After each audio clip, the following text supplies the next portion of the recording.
Hello, thank you all for joining us for today's webinar. I am Castell Sweet. I am the Director of Community Engagement and Diversity, Equity, Inclusion in the L. William Crotty Center for Entrepreneurial Leadership. And we're so glad that you've joined us for a wonderful conversation about some of the work that's currently happening. But before we start and get into the conversation, just want to share a few housekeeping notes. First, the session will be recorded. It will be available on UDigital after we've wrapped up today, so that if there's any additional tidbits that you missed or you want to go back and share with others, you'll be able to watch the recording afterwards.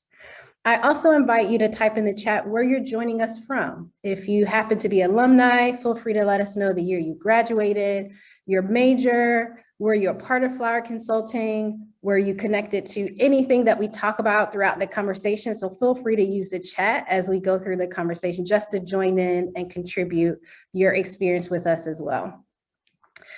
So again, thank you so much for joining us. We have exciting bunch of panelists with us today to talk about Flower Consulting and some of the work that they're doing and the connections that they have both in the Greater West Dayton area and Dayton as a whole and in Nairobi, Kenya.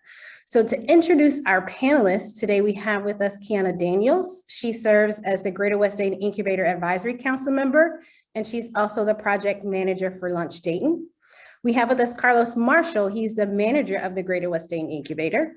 We have Vince Lewis, the director of the L. William Crotty Center for Entrepreneurial Leadership and the president of the Hub powered by PNC Bank. We have Nolan Scott. He is the current president of Flower Consulting and is senior accounting major from Highland, Illinois. Elizabeth Anderson, managing director of Flower Consulting and incoming president for next year. She is currently a junior marketing major in marketing and MIS major from Centerville, Ohio.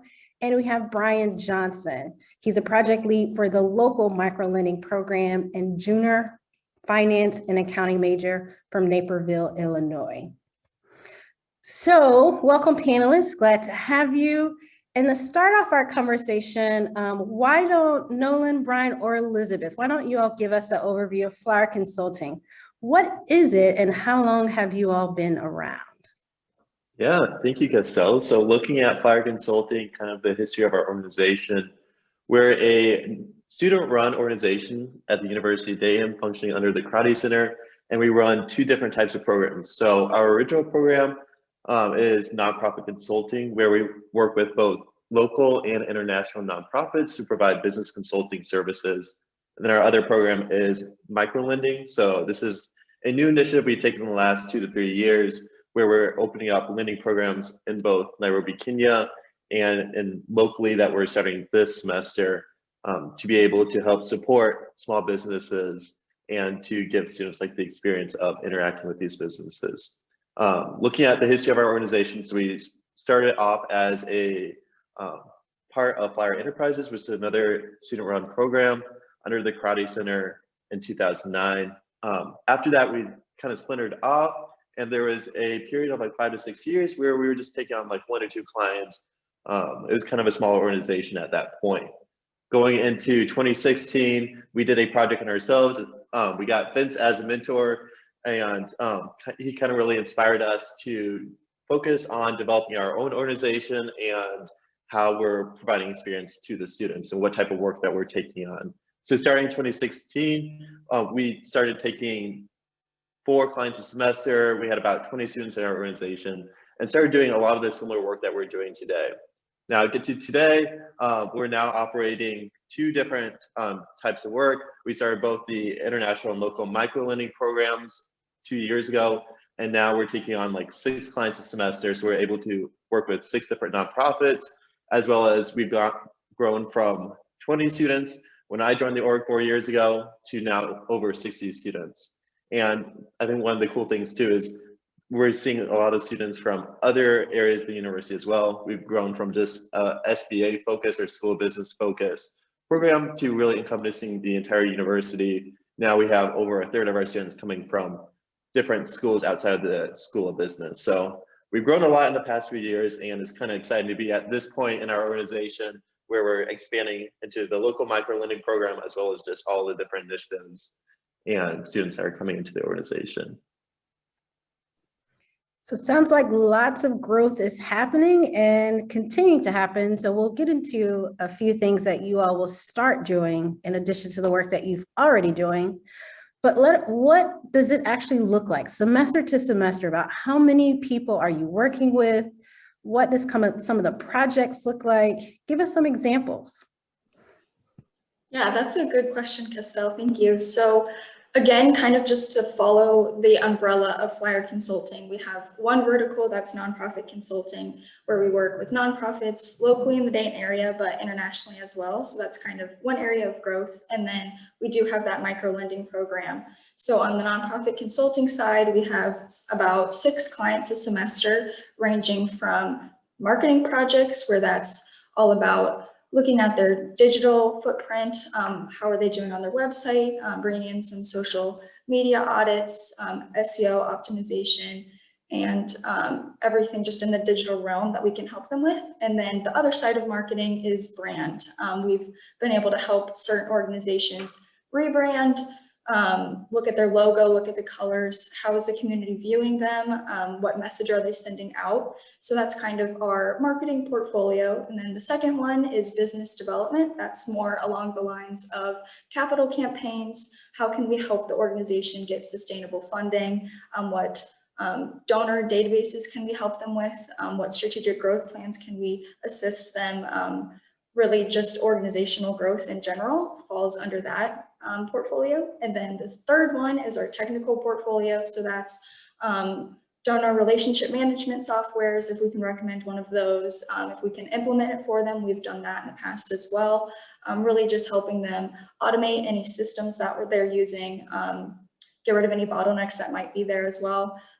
Just to, again, offer these different software recommendations as the solution to their organization for whatever pain points they've reached out to us about. So that's kind of the work realm of what we do generally on the nonprofit consulting side. And I know the next portion of this panel will go into great detail on the microlending side. So I can kind of touch back on the other piece of Castell's question, talking about the people. So just in general, Flyer Consulting works for really hardworking students that want to learn. Again, each one of these client projects is different. We don't just sit down and do grant writing anymore. We want to continuously grow. We want to continuously challenge our consultants. That's why we've created these projects in such a unique way, where I can sit down and be on a project and learn from the computer engineer that's right across from me, or from the mathematics major. Being a marketing major myself, just being able to immerse myself with all the different minds, I think is something really unique to Flyer Consulting that we're definitely building on into the future, on taking on these more well-rounded projects rather than having one in the singular bucket. We like to have them mix into all 3 buckets as well. So I just think it's really unique to grow from each other and to challenge ourselves with these different types of projects. Yeah, it sounds like you all are doing some amazing things. And if you haven't checked it out, within the last couple of weeks, there was recently an article in the UD magazine about the recent project that Flyer Consulting did with 937 Delivers. I think it was also picked up with the Dayton Business Journal. So tell us a little bit more about that particular project and what you all learned and why that project was important for you all this semester. Yeah, so one of our teams had the opportunity to develop and implement 937 Delivers, which is a local food ordering and delivery service. So if you're familiar with like Uber Eats and Grubhub, who do a lot of large chain food restaurants, 937 Delivers is more geared towards local restaurants and businesses. And so part of the reason why that is just so important is because, especially with the pandemic, a lot of local restaurants and local small business owners, we're suffering with not being able to seat as many people in their restaurants.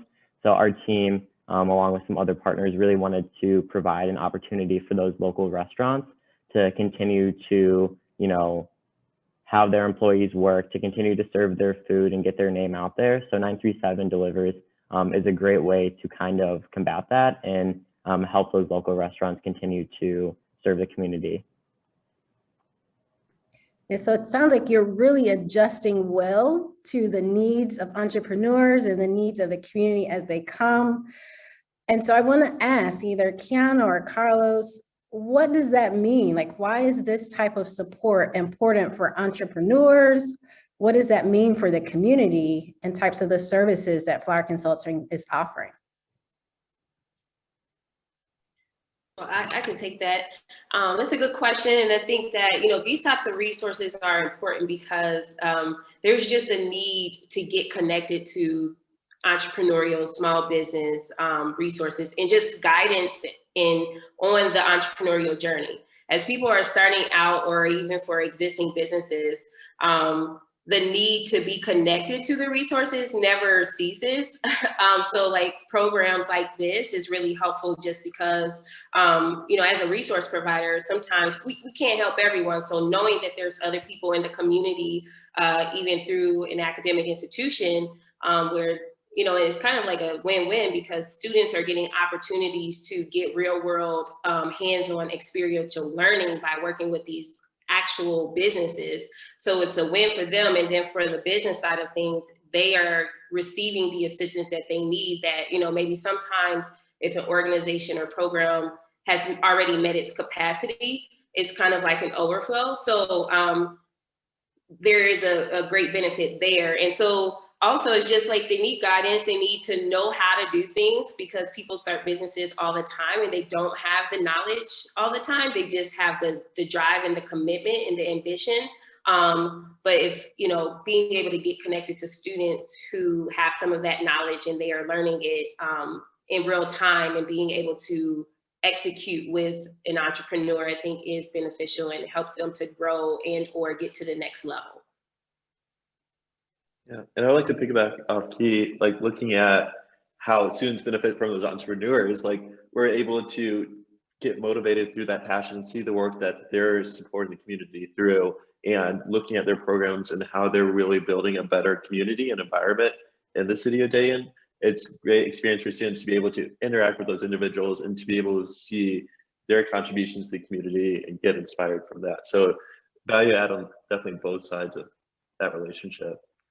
Yeah, absolutely. I would add to that, Nolan, that the benefit for the students is, you know, much of this type of work, while you can learn it in the classroom, when you actually engage with nonprofit organizations, with business owners, kind of roll your sleeves up and get into it, that really is the basis of a Marianist educational philosophy. That's the basis of kind of a UD education, is that experiential learning piece. And this is really kind of experiential learning on steroids, if you will. Experiential learning on steroids. I think that one is tweetable. So if anyone's tweeting, I think you should tweet that one. And so we're going to transition a little bit into kind of the two components of Flower Consulting that Elizabeth kind of hinted towards in one of her comments. And we're going to go into the micro lending. So that is one component that Flower Consulting offers to entrepreneurs. So tell us a little bit about micro lending. What does that program look like? Where did this idea come from? Because I know this was not a part of Flower Consulting since the beginning, but how did you all get to offering micro lending?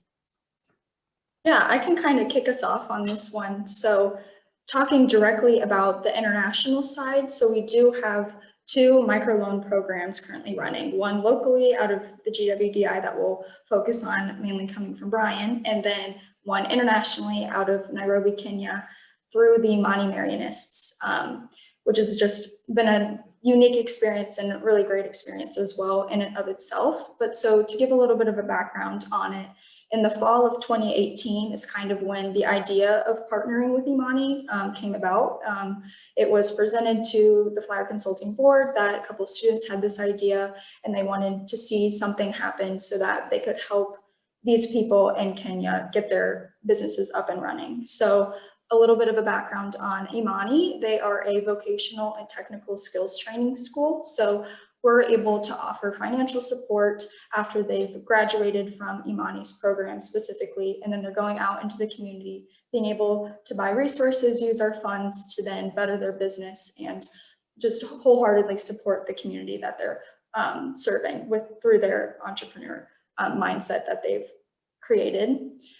So right as they started creating it, they needed to create the business plan, the application, and then in fall of 2019 is when the disbursements were actually able to happen. So it was about a year worth of planning, and now ever since 2019, we've been able to distribute the funds and the loans into Kenya. So that's been super cool and hands-on work for our consultants themselves. But just kind of to talk about the student process of this program, Imani identifies those individuals that have graduated their program or that have repaid in the past that would be good candidates, and then they fill out the application that we created. The team goes through the application, analyzes it based on the background of the organization, the specific service or project that they're reaching out for, just general gauge of what business knowledge do they have, how coachable will they be, stuff like that. And then from there, our team makes the final decision on who is accepted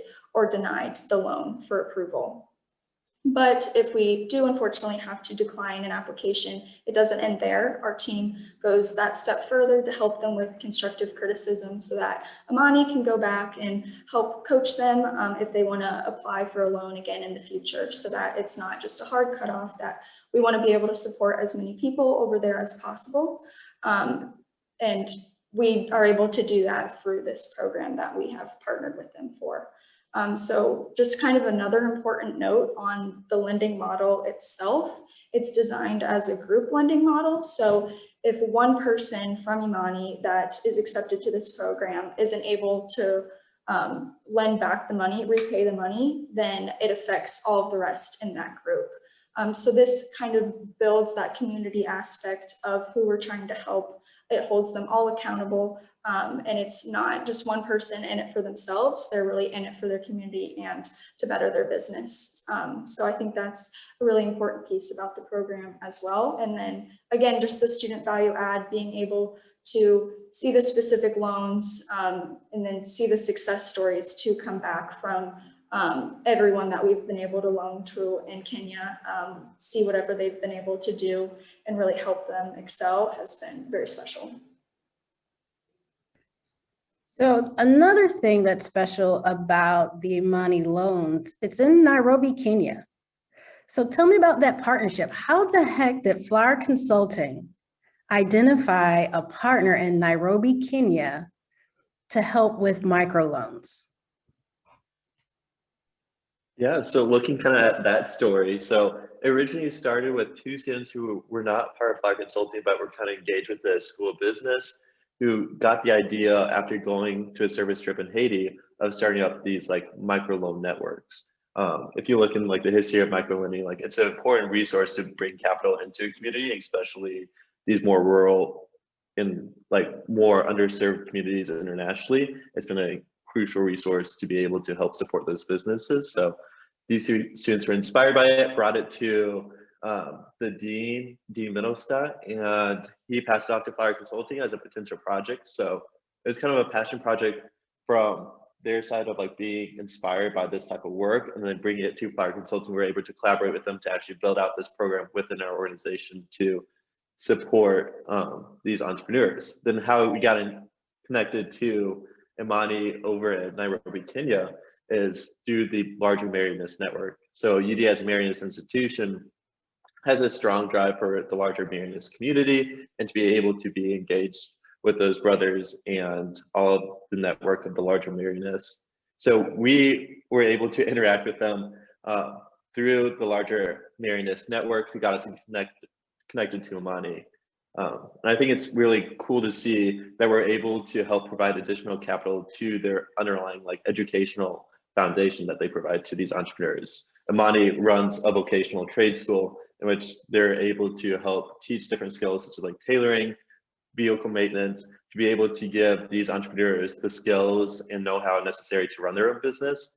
And then we just step in afterwards to help provide that capital. So it's been great to be able to partner with them and be able to kind of experience the work that they're doing and be able to further support that through our own lending program. As far as like interacting with international clients, I think it's such a unique experience for students to be able to hop on a call with a brother from Nairobi, Kenya at like 7 a.m. in the morning because of the time difference, and to be able to like interact with them and kind of experience like different cultures and learn about business outside of just like our typical like American mindset of like how businesses run. It's like being able to interact with the Imani Marianists and those businesses over there. It's been a unique experience to be able to just take a lot of those learnings of like how these different cultures function and to be able to kind of communicate across those channels in order to support our lending program. And so I hear there will be a version of that happening locally here in connection with the Greater West Dayton Incubator. So what would that look like? Yeah, so as you can tell, the international lending pipeline has been successful. We kicked it off the fall of 2019, and they've been able to disperse loans each semester since. And so in the last couple of years after that happened, we wanted to kind of branch into some local microlending. And so at first, my team was just kind of starting to do some research. This was last spring, into what that all entails, you know, starting to establish our philosophy, you know, how much our loans will be, what they can be used for, and starting to identify some key partnerships, which is kind of how we got connected with the Greater West Dayton Incubator. So I can let Carlos or someone talk about that in a bit. But we started working with Carlos. It sort of became a joint effort between Flyer Consulting and the Greater West Dayton Incubator. And we've since kind of rebranded our loan program to more fit the GWI's programs. And so essentially, it's a similar type thing. You know, we'll have the GWI and they'll have their programming, and we'll have local entrepreneurs who are able to go through that process to get access to some resources and services through the incubator. And then we have a similar application and review process that the international team does. I think something that's also a little bit unique about our local program is that we're really focusing more on community impact and the passion and persistence of the entrepreneur rather than just their you know, financial statements or their success or as a business. And so local entrepreneurs, specifically over in West Dayton, in the Dayton area, will be able to apply for loans from, you know, $500 to $20,000, depending on their needs. And our team will review those applications, make some approvals or denials, and then disperse the money. And then after that disbursement, you know, like Elizabeth was saying earlier, we don't just end with a yes or no. We end by actually engaging with those entrepreneurs, providing them some of the services that Flyer Consulting does, such as marketing or business development work, and also making sure that they still are connected to the incubator and maybe some other community resources that they might need. So that's a little bit how the local program came to be and how that works. But I mean, Carlos, you want to talk more about the incubator side of it too? For sure. Absolutely. Appreciate that, Brian. Just to give everybody a little bit of additional context on what the Greater West Dayton Incubator is. So the Greater West Dayton Incubator is a strategic initiative that was really cultivated and envisioned by university administration in partnership with Black community leaders. And it's also supported by the Entrepreneur Center. It is housed within the L. William Crotty Center within the School of Business, and we also do have a starter initial location in West Dayton, located in the historic Wright Dunbar district, and there's also connections to the hub at the Arcade, powered by PNC Bank as well. And you know, really just to get to kind of, you know, why is this necessary to take this on with Flyer Consulting to provide access to capital to Greater West Dayton entrepreneurs. What we know historically, as well as presently speaking, we have seen it with COVID-19 relief efforts with, you know, PPP and PPPE loans that underrepresented entrepreneurs have not been able to get the same type of access to financial capital, which is one of the primary mechanisms to, you know, start, scale, and sustain your business. So that's why we have a specific focus on supporting Greater West Dayton entrepreneurs through the incubator, which is directly aligned to the Marianist Catholic vision and charisms of the university, and supporting entrepreneurs, individuals, and residents that have been historically marginalized, and giving preference to those individuals. And the other thing that I would also say about the micro lending program with Flyer Consulting that's really unique is that Brian, other individuals, Flyer Consulting on the Flyer development team are also going to be able to work directly alongside and receive mentorship from financial institutions, from commercial bankers, to help them to walk them along the process of reviewing, of doing the underwriting. So that's going to be a very, very monumental experience, and really a game changer as they hit the market to be competitive in a 21st century workforce environment. Yeah, and along that note too, it's been interesting, like as we've gone into like developing out this program, we've been able to work with both Citywide and the Kana Group in both of their microloan verticals or their loan verticals to be able to support those pipelines. So we've been able to take a lot of like those learning experiences and interacting with local entrepreneurs and build that into our own model. So we're able to take a lot of those learnings and bring it over to this new lending program.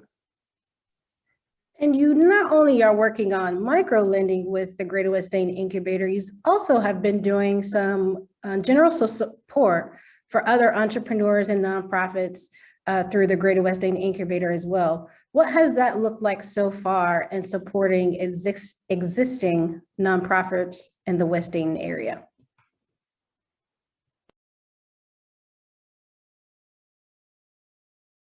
Yeah, so looking at that, so this semester we were able to work with 3 different clients through the GWDI pipeline, which was a valuable experience because prior to this year, we haven't really worked with any West Dayton clients. Most of our network was collected through like Central Dayton and North Dayton nonprofits. So to be able to work with GWDI and expand our reach throughout the Dayton community was a very valuable experience, and we're able to really provide skills and solutions to those clients from West Dayton. So we've been able to partner this semester with the Victory Project, Dayton Young Black Professionals, as well as Sunlight Village to provide solutions and nonprofit work with those 3 organizations. So it's been great to be able to collaborate with them and to help drive their impact in the community and help support their impact in the community, because the work that they're doing to support the broader Dayton community is very impressive. So it's been a great experience to be able to partner with them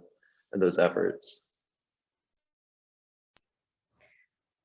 So as someone who started a business, who is an entrepreneur, Vince, or someone who supports entrepreneurs, Kiana, why is the work that Flyer Consulting doing, why is this so important to those that they are working with?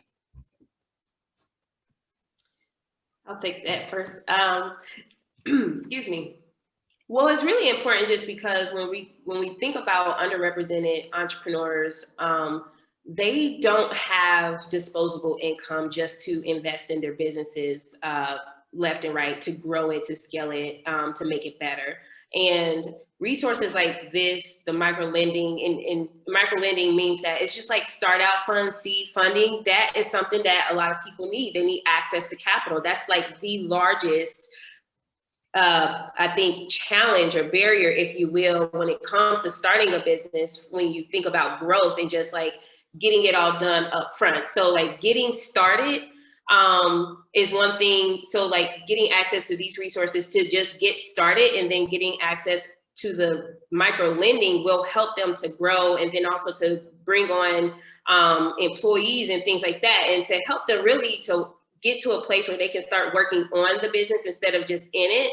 And that's something, as a resource provider, we create programs all the time so that we can carve out that very much needed space for businesses to really focus more on the business acumen. So resources like this would work in conjunction with the programming that we provide on the back end of like just trying to build foundations and things like that. So I'm looking forward to working with you all in that aspect and getting businesses into the pipeline to receive those resources. Because if I can have less entrepreneurs say, hey, my problem is access to capital, that would make my day. I would follow along with that. Access to capital, plus all of the other things that are going kind of that tie into this with Flyer Consulting, with the Greater West Dayton Incubator, even with Launch Dayton. You know, that includes mentoring and education and guidance and the types of support that many times entrepreneurs can't tap into, or they don't know where to tap into them, and it becomes even more of an issue for underrepresented entrepreneurs. And if you think about the microloan program, the vision around the microloan program is providing capital to these underrepresented entrepreneurs, but it's really about, you know, because many of these entrepreneurs are what I would call underbanked, right? They don't have the type of a credit profile that they can walk into even a community bank or any of the other big banks and qualify for a commercial loan. And our hope and our effort is really to try to take those clients that access capital through the microloan program, that get support from Flyer Consulting, and get them to the point where they are bankable, where they can qualify for traditional commercial lending.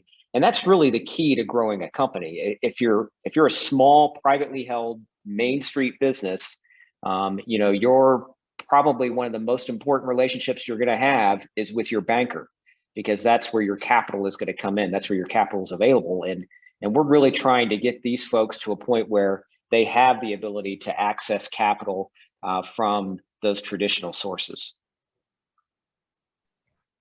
So I see we're having some questions that are starting to roll in. I see that Kiana has already responded to one, but if you all want to share if some of you are in the Dayton Arcade, and do you have offices there? Or where can people find you in general? We are in the, I'll take that, because we are in the hub. Actually, Elizabeth and I are in the chapel room. It's a beautiful conference room where the old chapel door, which was taken off the chapel in around 2016, 2017, was turned into a conference table by a local artisan.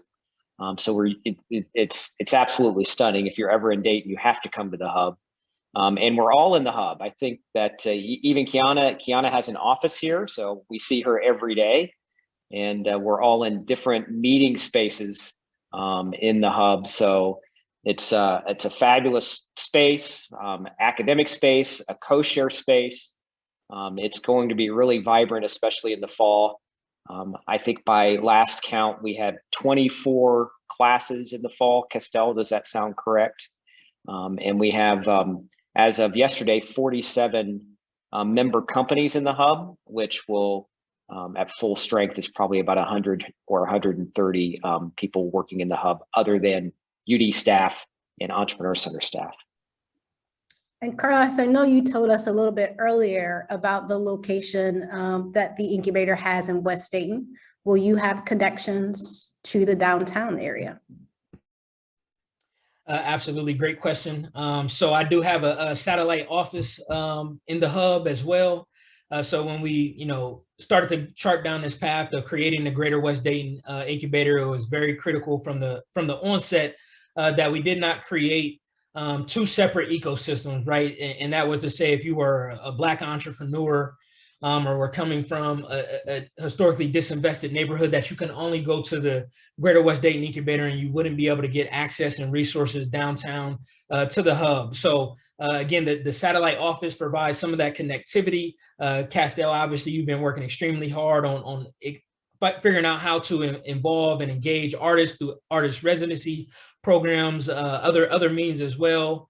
We'll have a cafe called Startup Grounds in the hub as well, in which Flyer Enterprises, another UD School of Business student-run organization, will help support that, as well as scholarship opportunities. So there are a myriad of different ways, and I think that will be, very, very insightful and great experience for the students to understand the connectivity from downtown startup ecosystems out into, surrounding neighborhoods to make sure that we're advancing diversity, equity, and inclusion. Thank you. Switching back to the microloan program, is the program open for other country candidates, or are you currently only working with your partner in Kenya? So currently we're only operating with the Imani Marianists in Kenya, just because we're piggyback off their lending model. So their lending model is the group lending model, and we're lending to graduates of that program. So currently we're not lending to any other countries, but as we grow as an organization and build capital behind our international lending portfolio, we'll be looking for other partners to be able to expand our outreach through international lending. And as you're expanding your outreach and expanding, we've heard how you've grown in flower consulting over the last few years. Describe the process, one, of what type of students you're looking for as you recruit additional students, and also the process that students can get involved with flower consulting. What does that actually look like as they grow and move throughout the program, eventually become presidents such as Nolan or Elizabeth? Yeah, I can take that one. So for the first piece, what do we look for in our students? We really just look for those that are willing to learn and want to challenge themselves. We do recognize that we started off mainly doing these business type projects, but as we continue to grow into more technical fields, as we continue to work with different countries, we really look for a wide range of majors. I know we've grown to include human rights, computer science, global studies, as well as just plain mathematics, as well as every area of the business school. So again, just being able to learn from each other, figure out how everyone's interests in what they're studying can be taken advantage of on these projects, and how we can kind of tailor it to the specific interests and skill sets of our consultants. So again, we just really look for that willingness to learn, to kind of piggyback off of that, how we get students into our program. Their freshman year, the first semester, they're able to apply for our mini course. That's just kind of a 1 credit hour course, pass fail, that you can just learn all about our organization and do 1 mock case study to kind of see if they'll like it, get a feel for things, and then they'd be able to apply that next semester as freshmen. And then for sophomores and juniors, you're able to apply your first semester and second semester. And after you go through that application process and the interview process, you're pulled into what we call our intern program.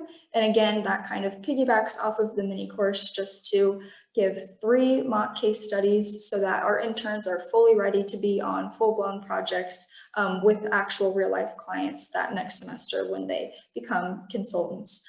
So we do a lot of training and a lot of preparing for them to be able to do the work that we do, because we want, again, to set all of our students up for success. So the training doesn't stop there. We do training for our project leads after your consultant, managing directors after that, and president as well. So lots of training, lots of learning going on.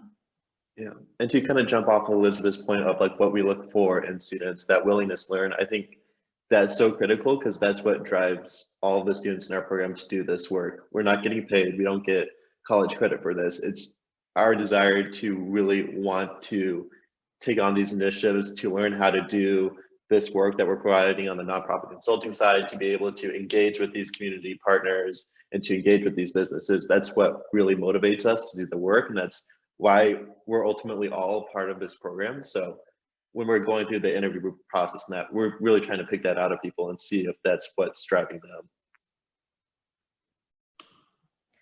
So tell us, how do donations help your program increase the impact and the work that you are able to do both locally and globally?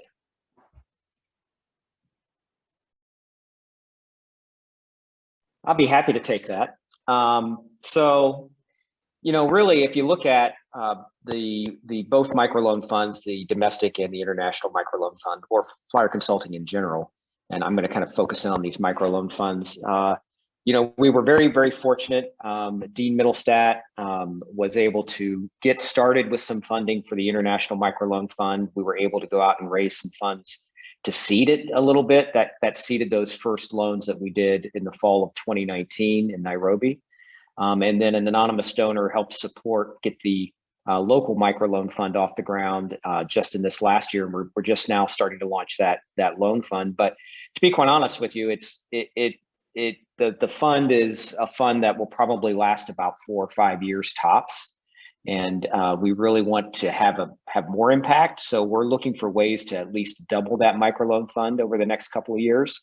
Not just for the student experiential impact, but also the community impact, and that we can extend the life of the program and support additional businesses in the Greater West Dayton area.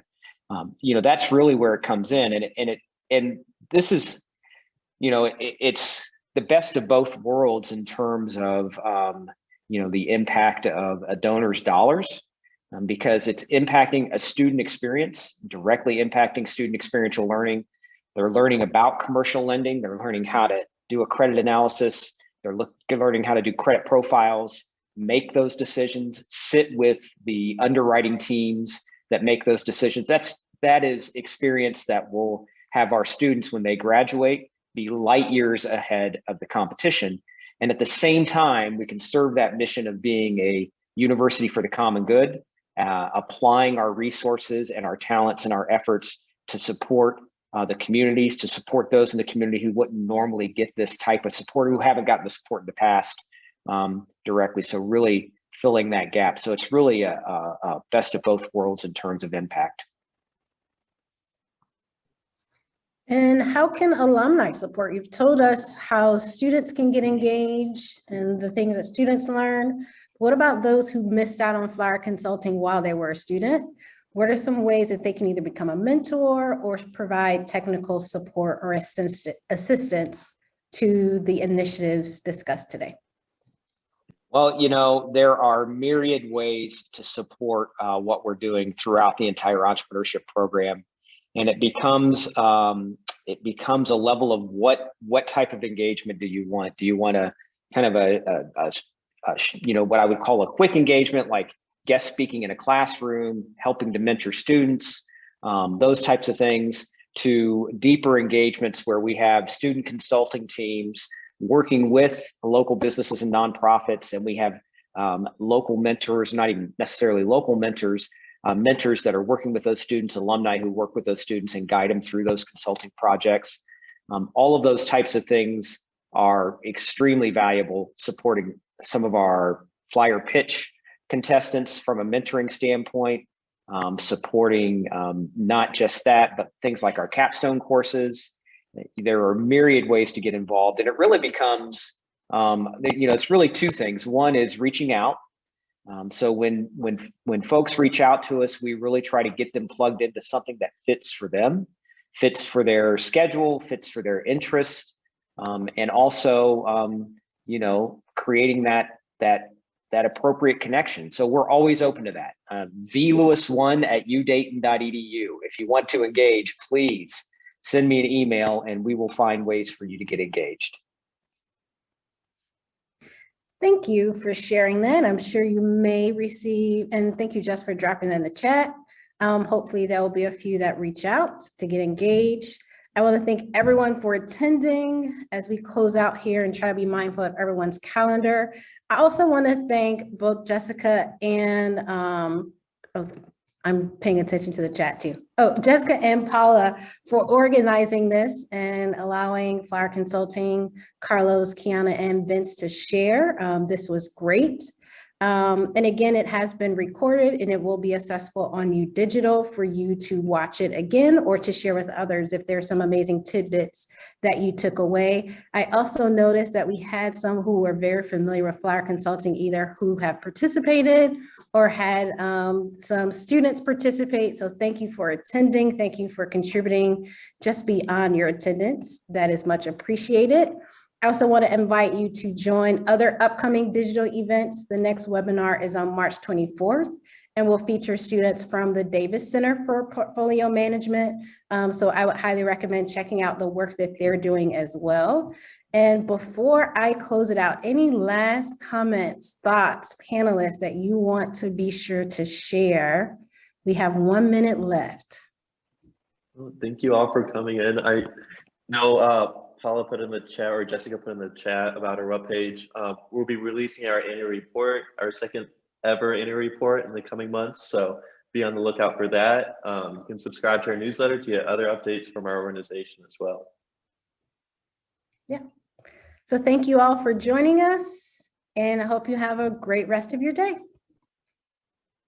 Thank you, Castell. Yes, thank you, Castell. Thank you, everyone.